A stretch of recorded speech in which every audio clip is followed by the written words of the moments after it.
for my talk is policing the odds. It is a little surprise. Odds is what? So odds is a difficult times and difficult circumstances. The policing in a normal area where main responsibility of police is maintain law and order, control robberies, dacoities, give a feeling of security to common man.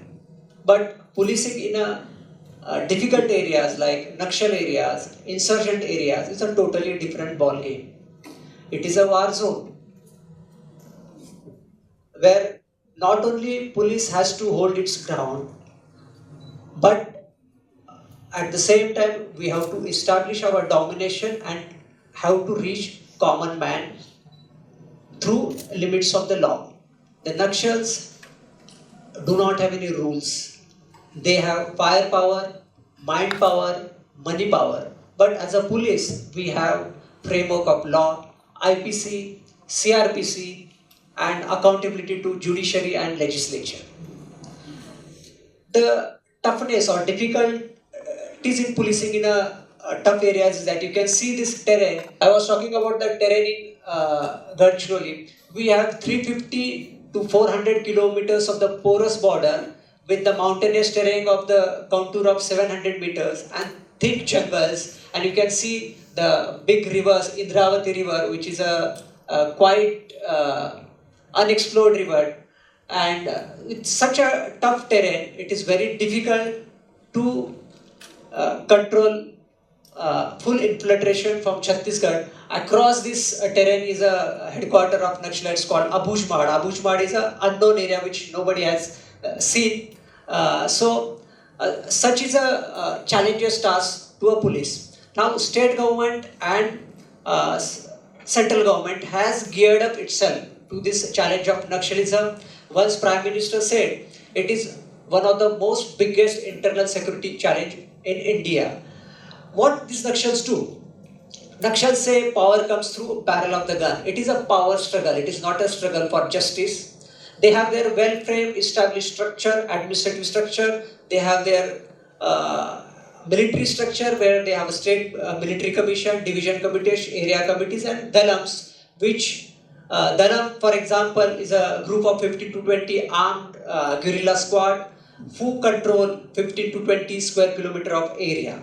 So now what is the job of police? Now police has to establish domination in that area. So we go for building up police stations. This is the initial stage of police station. We can see police has to go and establish itself in the tents, and police station will be built in a single day. And we have to defend that police station. Establishing police station in the Naxal area is a no joke. There, like in medieval times, we used to defend our forts. In similar way, we have to defend our police station. So establishing police station is a primary task. Once police station is established, then the whole process of communication with local community starts. So in 3 to 4 years, in my tenure, I had established 7 police stations. So the area which was hitherto undominated by Gadchiroli police, we could dominate that area with establishment of police. So definitely police undertakes different operations like area domination operations, where we try to keep Naxals out of our area and we pushed them to Chhattisgarh. But this is what about military strategies. But we government have a two-pronged strategy where we are hitting them, we are neutralizing them. But on the other hand, a development strategy. A development should reach to the last man on the ground. You know, this area is a tough area, and here whole gamut is about terrain. The Naxals take advantage of terrain and they indulge into guerrilla warfare. So reaching to people is a very difficult task where there is a shortage of roads, there is less infrastructure, there is no communication. So establishing dialogue with the common man is a pretty tough task. Definitely, the Naxals are common foot soldiers, are local tribals who are ignorant, illiterate, who have been forced, who have been taken away by their leaders to fight this war. So they want to return to mainstream. Why they want to return to mainstream? Because they are tired of running into jungles under fear of gun. They want to lead normal family life. They want to be a common citizens, responsible citizens of India, and they want an opportunity. So In a government, we give them an opportunity, what we call Navajivan, new life, and this is all story about this, how we give them a new life. So establishing trust and dialogue was an important task, because as we see them as an enemy, they see us as an enemy. So how that credibility will come, because he has to go and surrender in front of superintendent of police or district magistrate. They are apprehensions, insecurities that police can kill us. So that trust and dialogue starts with the process of what we call gram bed. When our police stations gets established, our police parties, they go to far-flung villages and they interact with all the villagers. They understand their problems. We write down their problems. We give them chocolates, books, daily use items, so that trust starts building. Then the small problems related to electricity, sanitation, or school, educate, health. These issues which they tell to police, we give it to different departments of administration, and their issues are solved before we go for another ground bait. So ground bait is a very important task, and normally we do it on the bazaar day. So number of people from surrounding areas also do come there. Then there is a Jana Jagran Melavas. This is a kind of fair what we have in a normal villages. So 10 to 15 villagers from 10 to 15 villages, they come together. There we have a whole lot of activities. There is a cultural activity, sports activities, then different kinds of extracurricular activities, and at the same time government has its own different stalls to distribute different benefits of different schemes. Like we distribute them agriculture implements, we distribute them caste certificates, which are beneficial to common man, and government should reach to doorsteps. That is what objective of Jan Jagran Mela. Their feast is organized, so it is a total on whole effort to create a vibrant and a positive environment in that area about government. Then there is what we call as a Navajivan visits. These visits are very specific visits where officer rank of superintendent of police or deputy SP or Thanedas, they go to homes of what we call Nakshals, that whose son or daughter is in Nakshal Talam. And we keep the cycle, that is, there are quarterly visits. We convince them, we meet them, we understand their problems, we give them different items of daily use, and any of the issues which government can sort out, those issues are taken up in this Navjivan visits, and they are done by our normal Jawans, officers, then our well-wishers or informers. So these Navjivan visits are real visits which are really successful for bringing this misled youth to mainstream. Then we have targeted personal dialogues, which in a next slide will be. This is what we do in Janajagran Belava, distributing sarees and different items of daily use. This is, you can see, I had personally gone to the Dalam commander's home, and that is a sister of Dalam commander who was in a need, that she was working in one tribal school and her confirmation was not being done for last 6 to 7 years. So she said, "Sir, you can do a small help for me and I can tell my brother to come back." I spoke to education officer, and she was confirmed in the department, but still her brother has not yet come. That is a different story. But this is just giving an instance how at a senior level also we do approach their homes.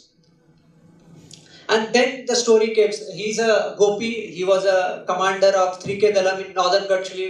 Most, what we can say, brave commander who had caused lot of damage to police. So his story of surrender, he was willing to surrender, but he did not have confidence. So an informer called me from jungles. He wants to speak to SP of the district. He has only trust in the SP of the district. So I spoke to him on the phone for almost hour, and I convinced him why he should come and join the mainstream. And I told him there is no threat to life.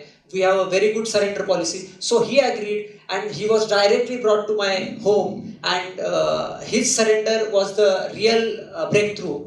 And because he was such a notorious, from our side, notorious commander, and even my men and force were also not ready to surrender him because he had caused lot of damage to police. But we told him, boss, this is a different policy. Government has a proper surrender policy where we want these youths to come and join mainstream. And his surrender had a real snowball effect. When commander like Gopi can surrender, then why not we, foot soldiers? So then people started coming in. But at the same time, we have a very good surrender policy where a handsome sum of money is given to a cadre based on his rank. Then main relief is disposal of all his offences to speedy trial, which is because offences of murder and arson are there on those Nakshals. Then we give them a 1200 square feet land with house in places like Gadchiroli, scholarship to children, interest-free loan for self-employment and medical assistance for family life. So we have very attractive surrender policy under guidelines of central government and state government. And as a team effort, as a success of these efforts of my officers men, the slowly things started rolling, and this is a one news item: 15 hardcore Nakshals returned to mainstream. So in my tenure of 2 years, we could surrender 105 Nakshals. It was a century of Nakshals. So this is another news item where it is in a Marathi newspaper, and there is a backlash because Maoists or Nakshals, they are also observing our movements, because once a person surrenders, the hollowness of their movement get exposed. So they will not allow people to surrender. Even if they have a suspicion that this person is going to surrender, they will send him to the jungles of Orissa, which is 200, 300 kilometers from there, virtually. They will kill, one or two people were killed. So we have to take care of their security, their rehabilitation when they come to mainstream. This you can see when in a jungle they are not allowed to lead a normal married life. So leading normal life is one of the major attraction for them to come and join the mainstream. So we have conducted number of marriage ceremonies also for them. Then we do reverse vasectomy because they should not lead normal family life in the jungle. So vasectomies are done for them. When they come back, their major demand is that they should lead a normal life. So we do reverse vasectomy. This is one of the photos of civil hospital in Gadchiroli where we had done almost 15 reverse vasectomies to have a normal family life.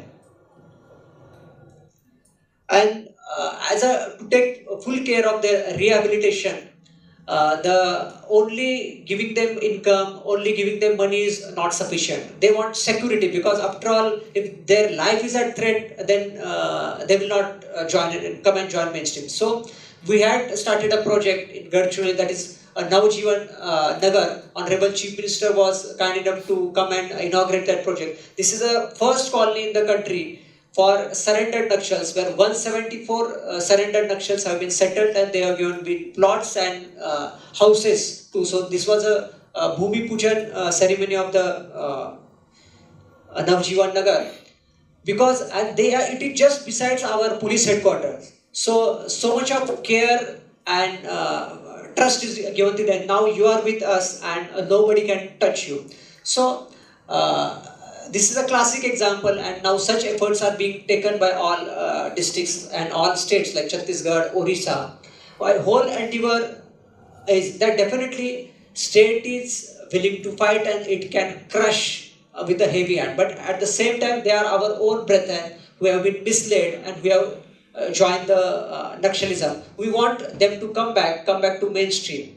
And I feel if we have a positive approach, we have trust, if you have a dialogue, definitely they are willing to come back. And my sincere belief is that our Indian Constitution offers a whole lot of platforms and it will give justice, economical, social and political. But the only, as a part of administration, as an administrator, we have to be facilitators. And I really salute the tribals of Gadchiroli because now they are fed up with this menace. They have seen last 30 years Gadchiroli has suffered. 192 Jawans have been killed, thousands of civilians have been killed, property worth 1,000 crores have been destroyed. And now, with efforts of state government and Gadchiroli police, now I can tell you, 100% now there is a no recruitment from Gadchiroli in Naxalism, and this is their own belief that now tribals don't want to go and join Naxalism. So I feel in the end, it is state, if we take a step forward as a state, I think people are willing to walk with us, and this Navjivan Nagar is an example of that. Again, hats off to the tribals of Gadchuli. They want to join the mainstream and they want to develop, and they also want their sons and daughters to become IAS and IPS and lead this nation. Thank you.